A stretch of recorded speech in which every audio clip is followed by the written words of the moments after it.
welcome to another episode of The Shift with Elena Agar. In this episode, I chat with Rick and Marc, two of my fellow colleagues in the space of leadership development, except they have way more years of experience than I do in this space, and each kind of offer very interesting insights from their experience and exposure in the world of talent and just in the world of work in general.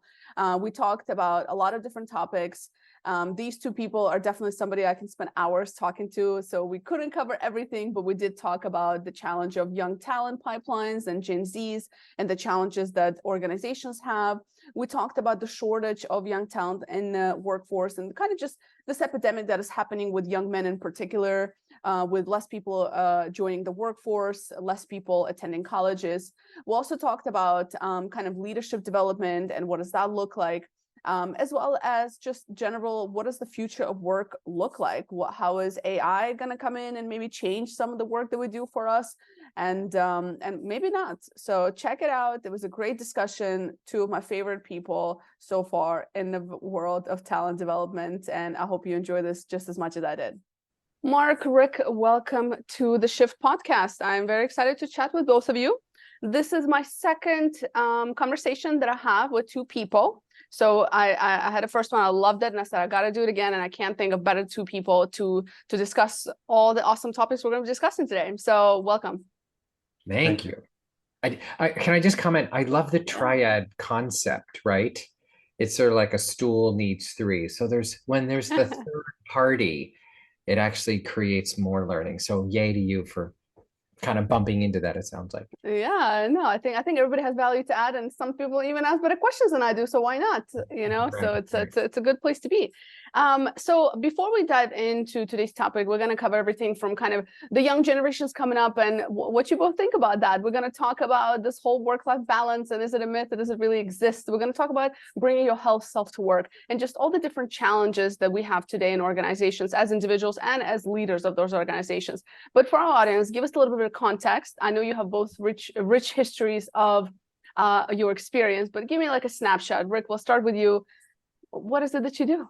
Sure. I broad stroke, I'm in the leadership development space. That has a lot of components inside of it, but I've been hanging out in the corporate and leadership development world for almost 35 years now. I'm about 65 years old.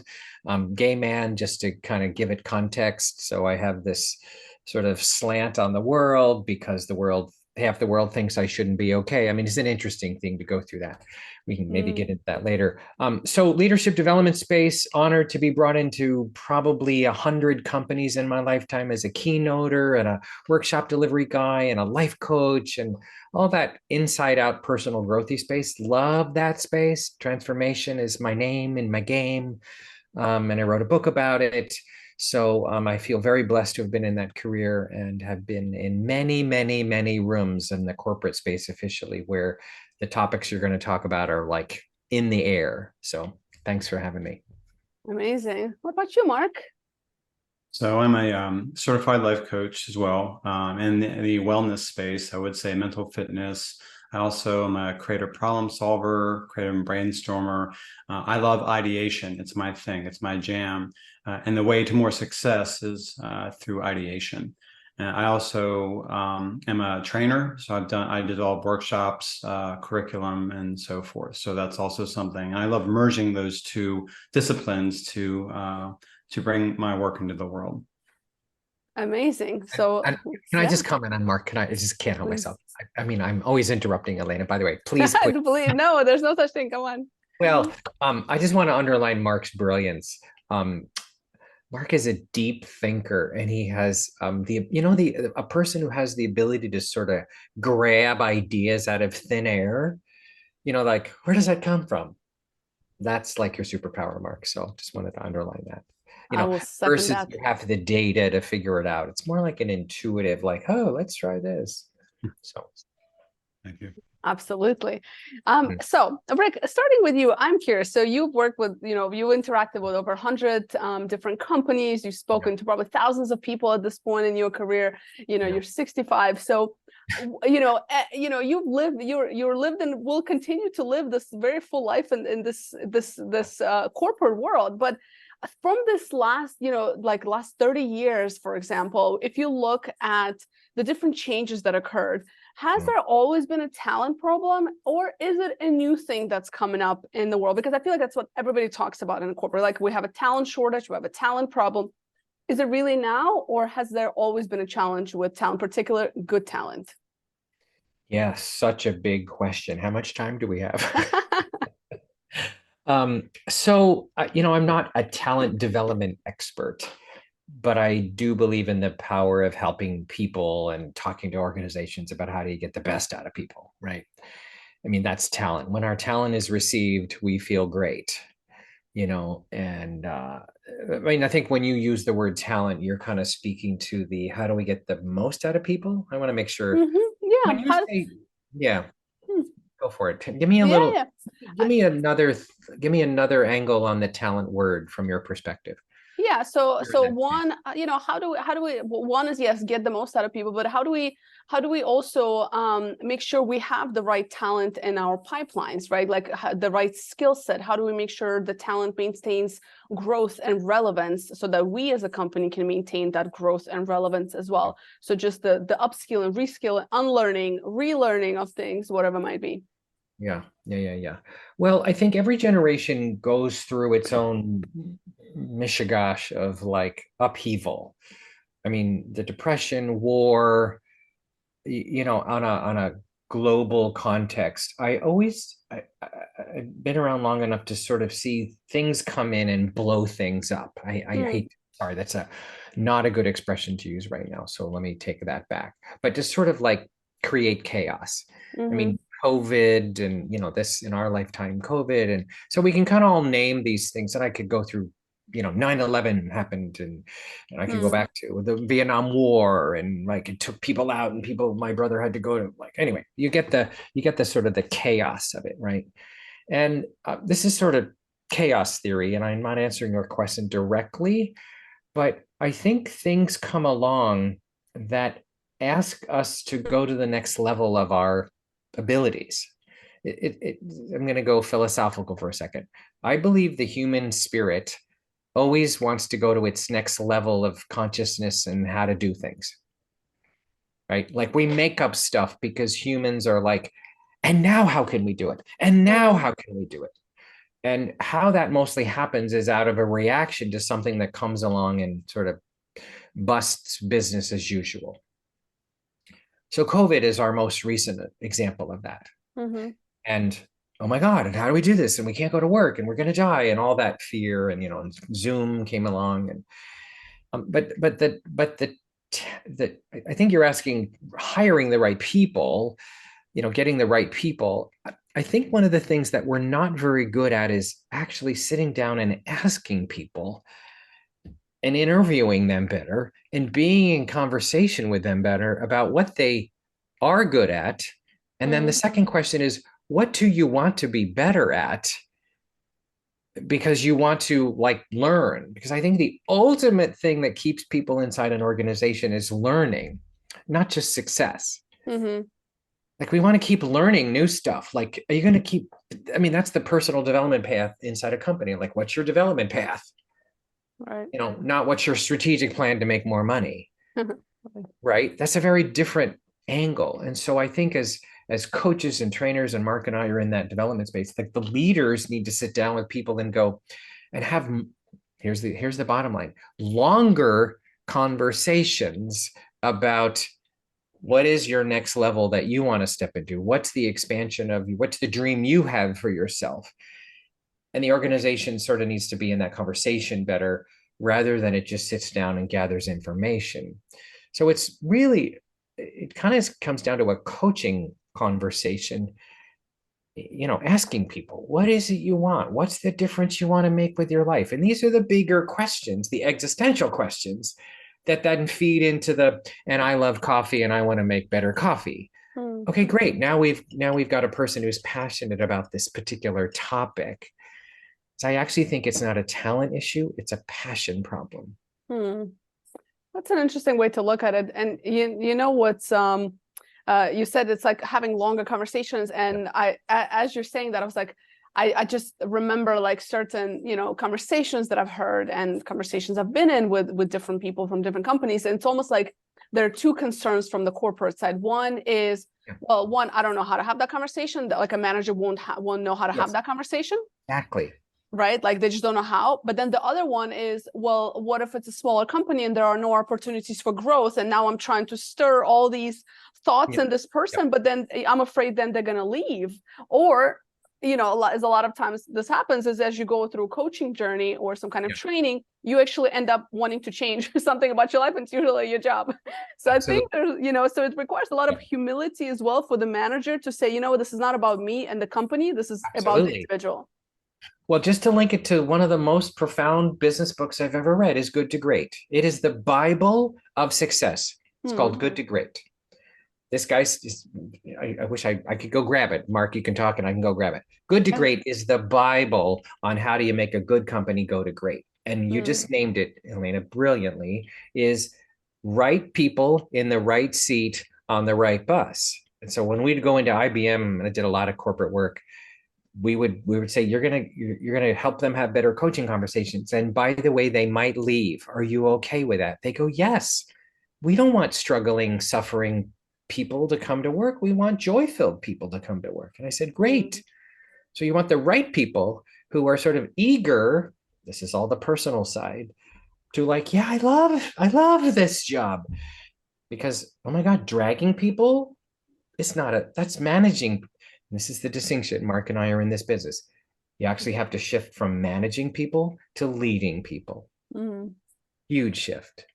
So I could overtalk this. Marc. No, it's like, Marc, you have any thoughts? Yeah. Well, I think it's also an engagement issue where I think, ever since COVID and, I think people are relearning how to kind of engage with people. And I think they're distracted by technology. And I think that, they're not connected with technology some of them are afraid like AI is going to take care of their jobs. So we have to learn how to rise them up. They have like imposter syndrome. They see what other people are doing on different social medias and say, my life's not like that. So why even try? So I think there's also a state of being, how they be is not optimized. So the managers don't know maybe what their potential is because they don't speak up because there's a disconnect communication wise and engagement wise. So. And then you throw in this generational thing. And I just want to spend a little bit of time talking about Gen Zs because they're all over the place. It's like, it's all media can pick on. And personally, I'm really trying to be empathetic with them. I just can't. I'm really trying. And so I don't know if you guys have seen recently the video of a recent graduate. It went viral and it's really funny, but I also kind of felt bad for her. She's crying and because she had to work a 9 to 5. I don't know if you saw that one. And she said how difficult it is and why, she has to go to the office and all of that. And so it's pretty interesting. So we have those dynamics, but then there's also some statistics I want to point out to you guys. And I'm curious on your thoughts on this. So right now, there are apparently millions of men that are just leaving the workforce. And these are particularly between ages of 18 and like early 30s. I forget the exact one. I forgot to write that piece down, but it's like young men that are actually leaving the workforce. So it was 71% of young males in 2021 held a full-time job. But in 1980s, it was 85%. So that's a big jump from 1980s to 71, and that keeps decreasing. What is going on there? And I'm curious if this report didn't specify. I'm curious. Well, there was a mention. So some people are opting out of the 9 to 5 and going to the gig economy. But this particular report was focusing more on males, like young men in particular, who are simply checking out. Either they're living off of living with their parents, or just doing some really just kind of like, regular, just any jobs just to pay the bills and have food on the table. And they're spending a lot of time alone. And they're also the population that is most loneliest, more even than the women counterpart. So I'm just curious, Rick, starting with you, just what are your thoughts on that? I'm having an embarrassing moment. Can you remind me the Gen Z age group? I don't have the Gen Zs is everybody that was born after. So if you were born after 1990, 1990, and then up to I forget exactly. So they're like the ones that are graduating from college. Yeah. So they're like 20s to 30s. So that's kind of like something like that. They're within that. I forgot the exact years. Yeah. Yeah. Wow, what an interesting stat. That's fascinating. Yeah, wow. Okay.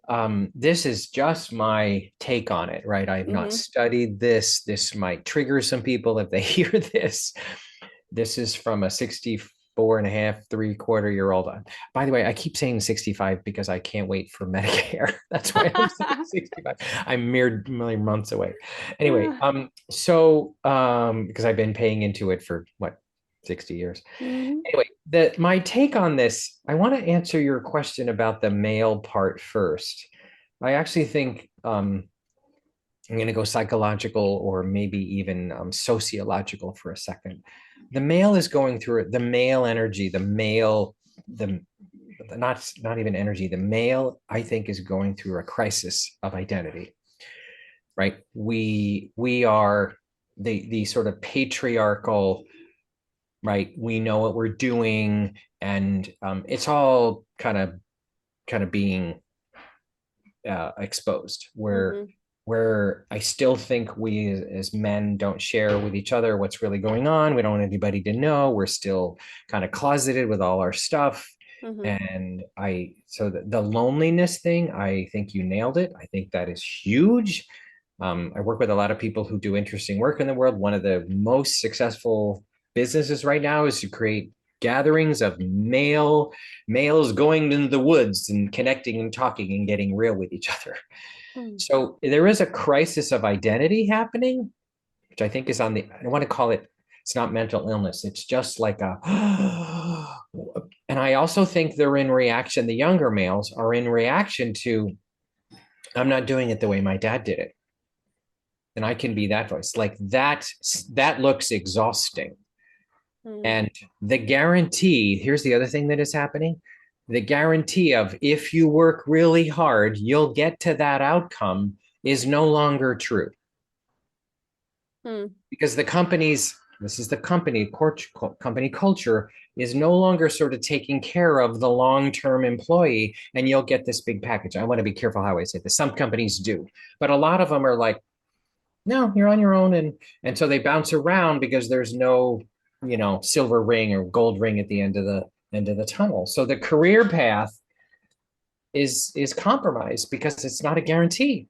I've talked to too many people and said, well, they can't guarantee me anything because nobody can guarantee anything anymore. But the 50s and 60s and 70s, that was a guarantee. If you worked for General Motors for 45 years, you got this ring. And that's a cultural shift that the long term want to help grow something. I don't think it's not there. And I think also the camaraderie of we're growing something together is lost. I just have a job inside this system. I'm going to make my $1 million by the time I'm 40 and I'm out, and then I'm going to go sail the world. I don't know if that's a good thing or a bad thing, but that's what I hear people say. I've heard this so many times recently. I want to be retired by the time I'm 35. I'm like, oh my God. And I'm literally like, good for you if you can figure that out. And some of them do. They buy 14 pieces of real estate and they rent it out and they're done. Mm-hmm. So the opportunities to actually make money in different ways is what's happened too. Mm-hmm. Like the gig economy is like, I can go do this, I can go do this, I can go do this. So I don't think that's good or bad. That's just opportunities all over the place. It's a long That's answer. interesting. Marc, and you being a father of a teenage boy, how like just your thoughts and reflections on that? Like, are you worried? Like, you know what I mean? Like, is he gonna fall into the same trap? What is it gonna look like? Like as a parent, I'm just curious. I'm not a parent, and I'm very curious how parents feel right now. Well, as a parent, I think there's several reasons to worry about my son, not all related to career, no, I think that we're kind of like the economy is like Rick said, it's not like the traditional, work for the same company for 30 years and then both my parents were in that model. I've been in that model for a while, but again, I'm trying to do my own thing, but also doing some of the traditional work. My son, has gone through a traditional public school, and now we're trying something a little bit different with him. He just went to a job fair, for example, when he got to sell smoothies for the first time. And he saw that whole life cycle, what it's like to be an entrepreneur, and he got a taste of it. And I saw the excitement in his eyes. So I am worried for him, but I'm not. I think this is now is the chance for all the technologies and everything available to us to be able to hold on to those and be able to have a lot of opportunity to try something different and try an asymmetrical or non-traditional approach to thrive. But there's also a lot of unknown, you don't have the pension and you don't have the 401k, et cetera. So it's a little less defined. So in some ways, I think there's new ways to worry about our kids in relation to this. But I think as long as they have a good group around them, they have a good mastermind, they have good mentors, they have good coaches, trainers, people who are looking out for them in different ways. I think, they're bound to be successful because they'll rise up and step into their power because they'll be supported, and it's up to them to perform when it's time. And I go ahead, Rick. Yeah. I just want to respond. Yeah. You made another comment that was so sort of quick inside there, but you talked about the Gen Zers like, oh my God, I have to work 9 to 5, right? Mm-hmm. And I could easily go, are you kidding me? I used to work from 7 to 12. I mean, right? Like I could feel and I had 16 jobs and I was trying to figure it out. And so, here's what I want to take ownership of. I am not a parent, but my generation, right or wrong, we are what am I again? What am I? What do we call it? You're a boomer. I'm a boomer, right? Yeah. The boomers out of the war. I mean, I wasn't in the war, but we're right past the war, World War II, the 50s. Out of that energy, I believe, out of that sort of tragedy, and then there was and then one before that was the depression. Out of those two came an energy or a philosophy of like, we are going to figure this out. We'll never do that again, kind of thing. And I think we overly took care of the younger generation. And I don't want to get personal, but I could, there's family, there's friends, there's people who are like, their kids are living at home and we'll take care of you forever. My mom, right or wrong, at 18 years old, said to me, you're off the dole, you're done, go off into the world and figure this out. A very directive. I mean, from a therapy context, one could go, oh my God, that was so mean. But go off and figure this out. You are off our dollar. And I think we've swung the other way. Like, I'll take care of you until you finally figure this out. And so there's a little bit of overly providing because we don't want them to experience any anxiety or any. No. So I want to be the voice of, I think we've overdone. We've inheriting $1 million and people, I'm like, wow, good. Like, wow. This is not true for everybody, but there's a quality of like, we'll take care of you until you finally figure it out. And then people are like not figuring it out because I'm being taken care of. Well, I'm not a parent either. I'm an elderly millennial, but and my mom, she's a boomer, but she is definitely not she didn't really spoil me. She also didn't kind of push me out, but she's also a tough Russian woman. So I grew up in different conditions altogether. Right? Yeah, like get your things together.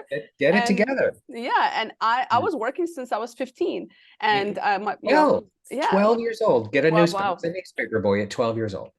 Yeah, and now you have a lot of young people graduating with just barely an internship, only because it was required, right? Yeah. And no prior experience, and so they are not, there's a big gap, and we know this gap. I worked in higher education, now I'm in corporate. That gap just gets bigger every year, and etc.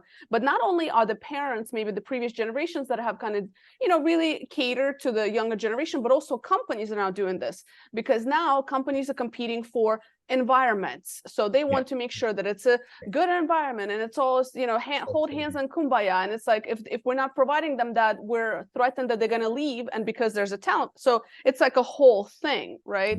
One thing, last thing I'll mention here is another challenge is that we're so remote, right? So we're so remote, and young people should not be remote. They should be in the office. This is my personal opinion, but also there's a lot of facts to back that up, because this is a time when you kind of come into yourself. You're a young person out of college. You learn relationships and conflicts and dealing and observing and politics and all of that in the office space. And also it's when you meet a significant other and interact with others that will also help the loneliness problem particularly. So I'm a little bit on the side of hybrid or in office, at least a couple, some, not a fully remote model, at least not for companies that have these different generations, because I think it hurts more than helps them. But I'll pause here. I can go on for hours on this one, so I'll just pause. No, it's good.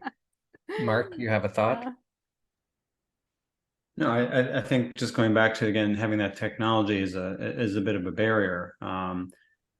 My son actually had a break from his phone. He's starting to read, and that's been great. I mean, I think that's like not the norm, so it's been great to see him do that. And he's an extrovert, so every time he comes home, maybe he's an exception, but he goes out. He's 14. He goes around and plays with the kids. They do mischievous stuff in the neighborhood and comes back.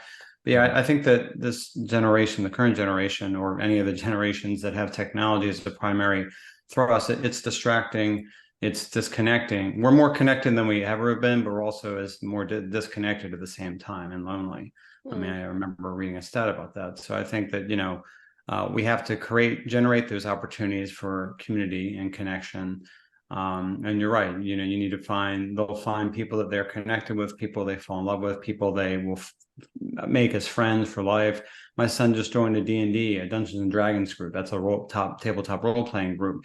And he can make some of his friends for life from that. He might do CrossFit with me. I do CrossFit as like a side, and they bring teenagers in. So I think we also, I think we need to provide that for our kids to a certain extent if they're willing to try it, and just be mindful of that. So I think part of it's strategy from an adult standpoint, but also the kids have to have the motivation to want to step up. So it's a pull goal for them. They want to go do it. They're motivated, they're passionate about it, not a push goal, like you're pushing them up the hill to go to, fencing class or martial arts. So.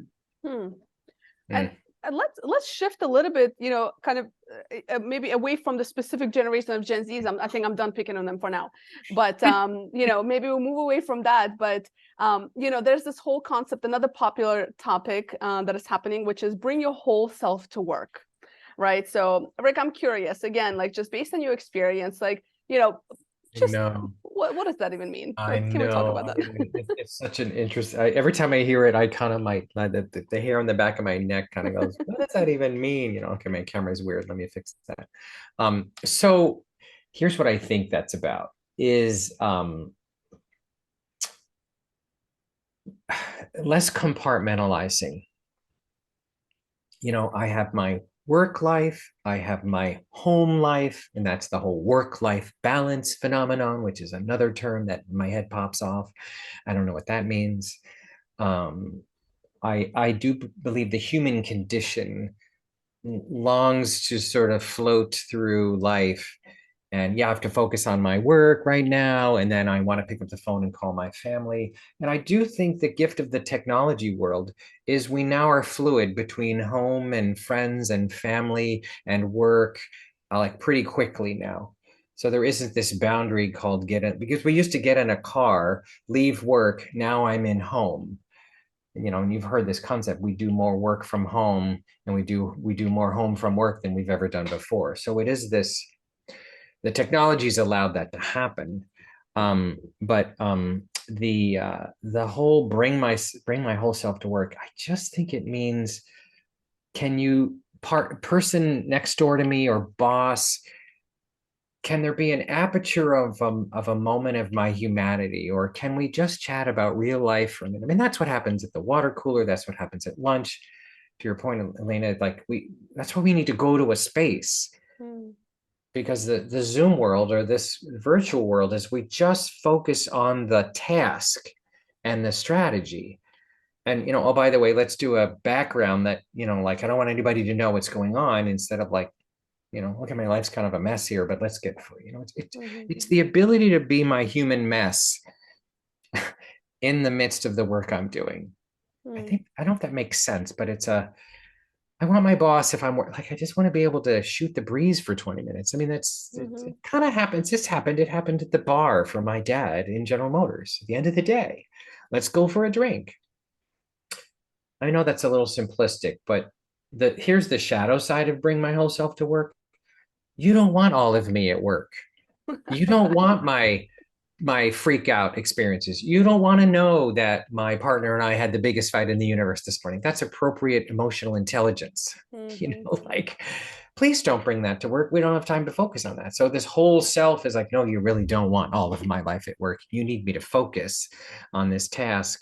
And oh, by the way, I had a bad day with my partner. That's why I'm a little off. And there's a little, a little aperture moment where the boss or my partner goes, or whoever in office goes, oh my God, are you okay? Yeah, I'm okay. I mean, this kind of happens naturally. Yeah. That's my take on it. Any thoughts, Marc? What does that mean to you? Well, I mean, I think what's coming up for me is maybe this doesn't fit that definition necessarily, but instead of work-life balance, work-life integration, kind of adding on to what Rick had said, you're finding ways of, mixing things, and it's just like it's connected, and you find a way to make it work. Yeah. You lean into wellness. I know wellness is a bigger expanding thing that's happening at work, and coaches are part of that. HR professionals are part of that. So I just, I think it's just, that's my kind of take on it. Just not a lot to say about that. Just that I think that it's about, if something's, not going the way it could, maybe just showing fierce courage and finding a way to speak about that with your boss or with your coworker, whether it's a virtual water cooler setup or it's maybe you do go to local happy hour. I think that one last thing I'll say about that, there are the working hub type places where you can go and you work in parallel, but with different, work. And I think there's opportunities for like lunch and learns where you could kind of, decompress that way. So that's one way to maybe bring your whole self to work, is have the human side and the work side while you're in the office, working. So. Can I have one more thought on that? The bring people back to work thing, I think is important. I'm with you on that one, by the way. I think we have to be in a space together to collaborate together better. And who understood that the best was Steve Jobs. So the largest company in the world, as we all know, founded on a philosophy of going for walks on a conversation. So when you had a meeting with Steve Jobs, 99% of the time you went for a walk. Okay. He also believed in feng shui. So I'm going to go a little into the spiritual stuff for a second. He believed in feng shui. He believed in the concept of energy needs to move. So his final project was a gigantic headquarters that's a gigantic circle. It's a donut, right? It's beautiful, spectacular. And he said it has to be a circle.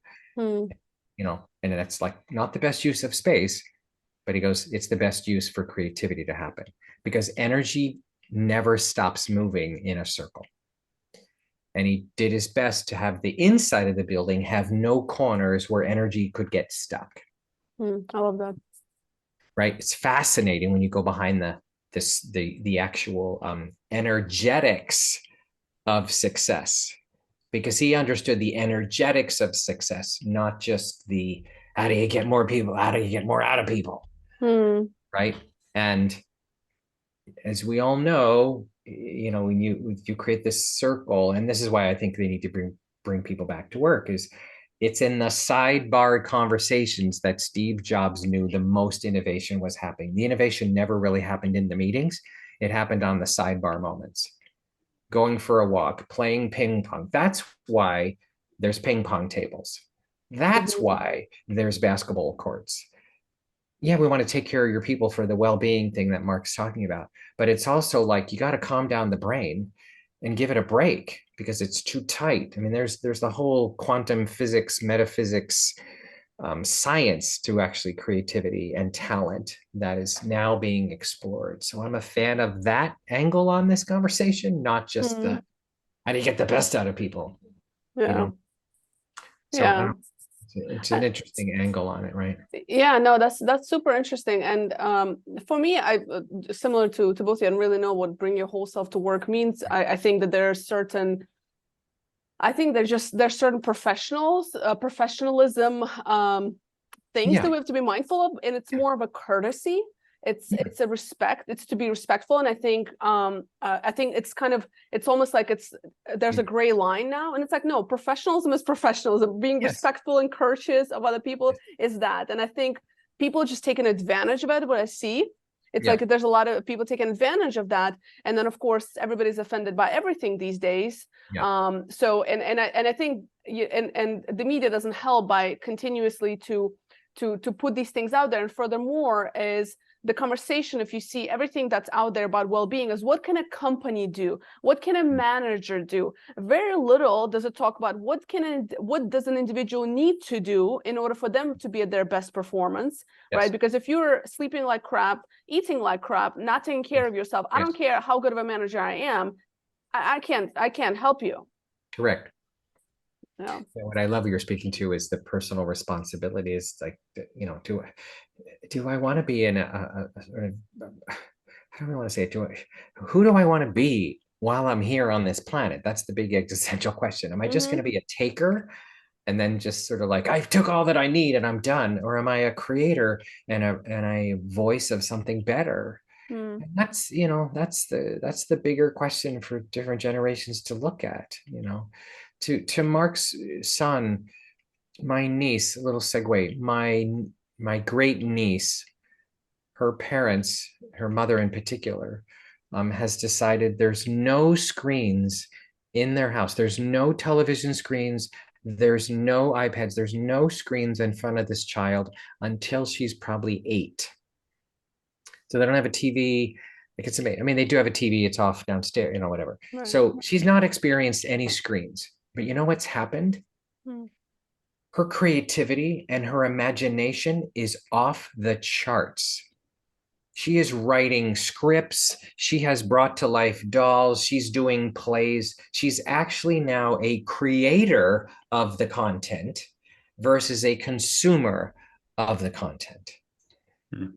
It's fascinating. And so, you know, work from a work context, you know, most of us are hired to come in and be a creator of the content, whatever that is, or creator of something versus I'm just a consumer. And I think we're now becoming addicted to the consumption side. I also think it has to do with the questions you ask as a parent. I mean, you could just tell them what to do versus asking powerful questions like coaches ask powerful questions to elicit a reaction in their coachee. Right. But I think that also applies as a parent. And I can see a big difference in someone who's trained. Well, what do you think about that? You know, because my son's always asking me, what do you think I should do? What do you think about that? You know, just turn it back around or help him kind of set him up for successful conversation. Right. So it's not just one way information, like Rick said. So I think every manager and every parent needs to become a coach. They need to go through the certification process or something so helpful. Should. Just think life coaching skills are like just for life, right? You don't have to, you know, so. Yeah. No, it's go ahead. Do you want to add something? I had a thought and then it went away. You know, those moments. It was, I'm sorry. You know, it's like, oh, it's so profound. It's okay. It'll be back or not. Well, while it comes back, you know, it's quite interesting to see these different shifts in the place of work, and also there's, of course, with ChatGPT, and there's a lot in, like Marc and I talked about it, and you know, about like how do we maintain our relevance, right, as coaches, as trainers, as career development folks, because you know, ChatGPT and other tech and tools that are out there right now can create a career path for you. Right, you know, an assessment that can, you know, you can debrief it with a tool. ChatGPT can help you with an interview or a resume or whatever it may be, and it's just interesting. You know, I'm curious from your pure, just personal thoughts. You know, where do you see the future of, I don't want to say work, but at least our kind of industry shifting towards? Well, I think the gift of it is, you know, ease of even concepts or giving. I don't understand ChatGPT enough to know, but I know it's an aggregate. It goes out and finds all this information and kind of compiles it and comes up with stuff. So that's the gift. It's like it does a job for me to come up with a new way to say something or write. But I still believe, maybe this will be totally like, you know, my theory will fall on itself 20 years from now when I'm not here, or 50 years from now. I still have to bring energetic life to the concept. I'm still the animator of the concept as a human being, and only humans can do that. I have to bring energy to it, and I actually think it's alchemical. I actually give off, if I'm in a room and you know, we experience each other's chemistry, not just the knowledge so there's all these other senses that are going on that I still think a live human needs to be a part of. Mm-hmm. And I think we'll be able to tell the difference between an actor who's really on the screen versus a fake one. I think we'll be able to tell. I don't know. Mm-hmm. But I get nervous about it, and then I kind of go to, but here's the thing about humans. We figure stuff out. We will create from it. We'll figure out how to the best use of it, and then we'll have it, and there'll be a shadow side to it. Like there's a shadow side to everything. Mm-hmm. There was a shadow side to the newspaper. There was a shadow side to the first printing press. There was a Yeah, shadow the first side to the car. right, the first car. Like there's always a shadow and a light to everything. And I think Yeah. there's a shadow and a light to this. I think we're a little too scared, Hmm. but I did hear a stat yesterday that all of a sudden some people are roaring back to San Francisco because that's still the center of the AI world. And so real estate is taking a turn the other direction all of a sudden because AI is, Apple declared yesterday they're going to pour $1 billion into AI because they're behind. Of course they are. So anyway, Interesting. I think light and shadow is going to happen with this, just like everything. Yeah, I like that perspective. What about you, Mark? What you seeing? I think kind of to add on, just like, computers showed up and we thought, what's going to happen? Our jobs are going to be taken away. The internet came up. And now this is just like internet on steroids, Yeah. ChatGPT. And that's just the tip of the iceberg. So I think, we're concerned about replacement, but I think we should maybe be focused on integration, a partnership. It's a tool. And, I think that tools like ChatGPT will take care of the low level administrative things. Can they do a lot of things that we can do or will be able to do in the future? Yes, but I think part of the key is education and application. Just finding a way to apply it so that it becomes not our master, but a servant as in terms of a tool, and just find the best way to manage technology instead of managing us or replacing us. So. Well, to this point, I think Rick's great niece and her parents have the right idea. I think it's also removing ourselves from all this, giving ourselves space to be creative, to create, and I think that's, as adults, and I mean, I was something I shared with Marc recently is that I'm taking a lot of November and December, and I'm just taking it easy. Like I'm not doing a million things that I'm typically doing, so I can allow space for creativity because I don't have that space. And I do create, but not at the quality that I could because I don't have the space. So I think even practicing that on ourselves to innovate, because ChatGPT only, there's no innovative ideas there necessarily. Maybe there will be in the future, but there's nothing. It's pretty, rinse and repeat type thing. So that's interesting. And I don't know, I'm scared but excited at the same time, and just mindful and observant. But I don't know, optimistic as always. I think that's the best way to be. You said something really important there that I think I want to underline. ChatGPT in that world, and again, I am not trained in it, so somebody could come after me and go, you don't quite understand how this works. Let me do a little parenthetical about that, or a little, yellow flag warning. So it's grabbing what is known, right? When I ask it, like, what are the 17 tips that a life coach can give? It grabs what's been said. Yeah. But to your point, what it's not doing yet is making up brand new concepts and brand new words, and maybe it will. See, this is the part I don't know, where it actually comes up with, new insights about stuff that we don't even know about yet. So I don't know if it's doing that yet, but it seems to be, Marc, you kind of said it, or something about it's grabbing what's known, and we are still the human being. It needs to step into the unknown. It's a little bit like and this is the quantum field training that I've been through. Like, what's the quantum field that's like, it's out there with all the information, and I'm going to be the recipient of it and spew something into the universe because it just came to me to say that or do that or create that, or because it's from a quantum perspective. I don't want to get too deep into that, but it's already all existing, already, all of it, and we are just simply the vehicles of expressing it. See, we should have a whole podcast just about that, Rick. I don't, that's a whole, That's a like, whole conversation. there's Oh no my time God. and space. I mean, there's no future, there's no past. It's just all existing Mm, all at the same time. And it's just, I mean, your brain, the mind can't even like, what?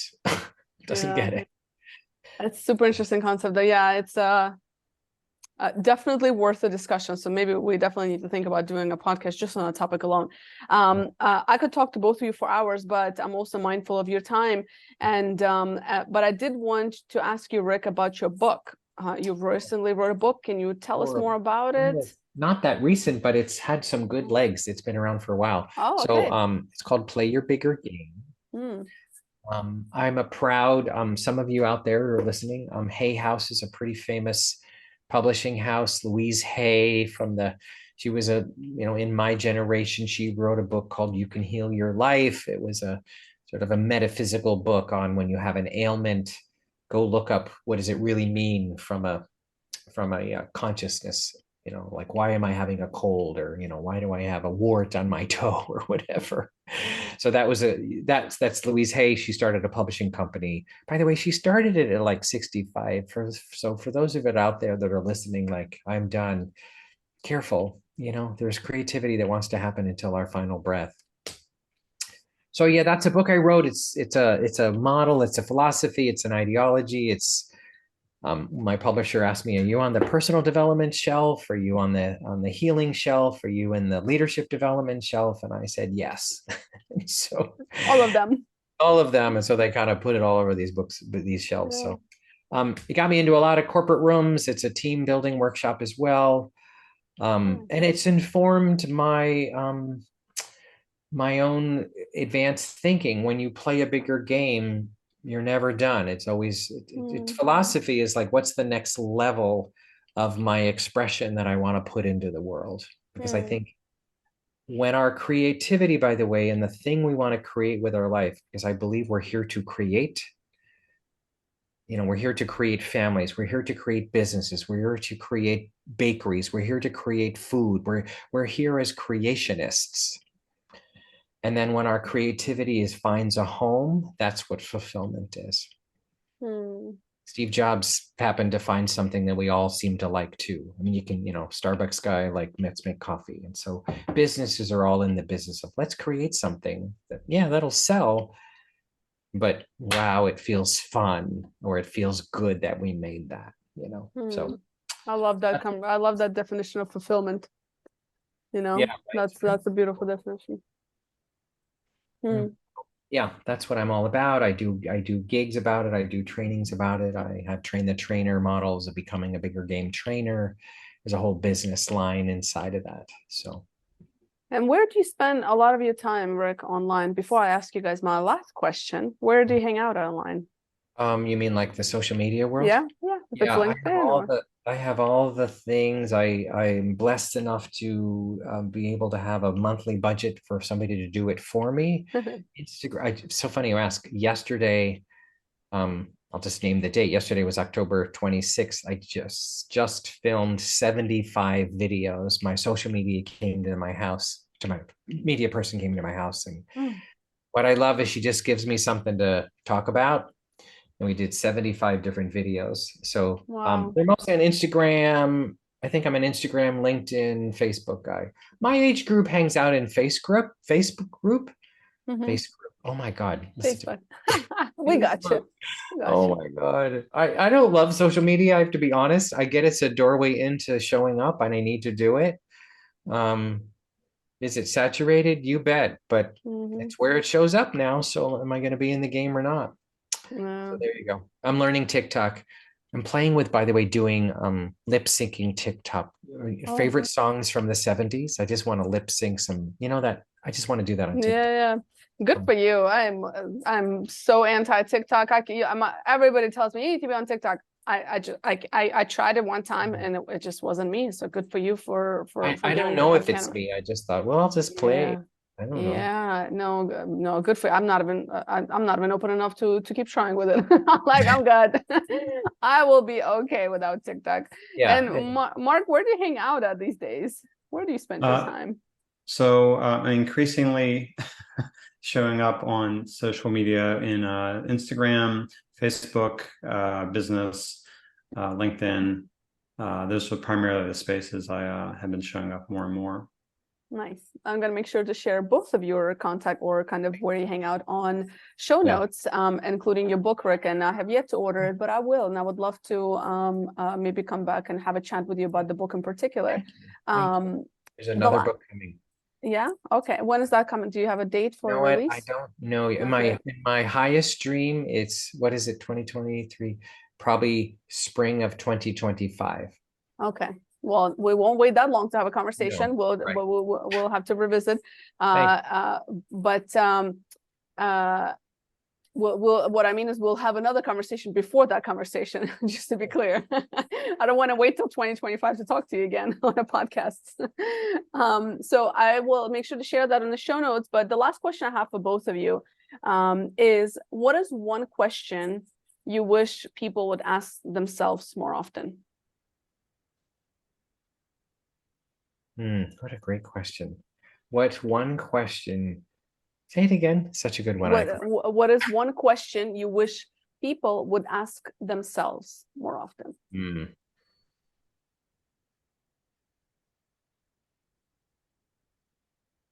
What have I created today? What have I created today? Marc? Mine's a twofer. I know I'm be cheating a little bit, but I'm trying to sneak that in. Pick one. Just kidding. I think it's like, what can I incorporate as a daily gratitude practice? Because when you feel gratitude, it's hard to feel anger, resentment, et cetera, et cetera. And looking back at the end of my life, what's the most important thing I can be doing in this moment? Will this really matter? So those two, I think, are pretty critical for a fulfilled life. I love those. Thank you both very much for taking time on a Friday afternoon. Thank you. To have this chat. Thank you. Thank you for doing this work. We are in a similar game of raising the level of the conversation, and we don't have all the answers, but thank you for being in the conversation, because that's where the transformation happens, is from the conversation. So thank you. Well, thank you. Thank you for taking part as well and being here for this conversation. I appreciate you both very much. Thank you. And we will see you again soon.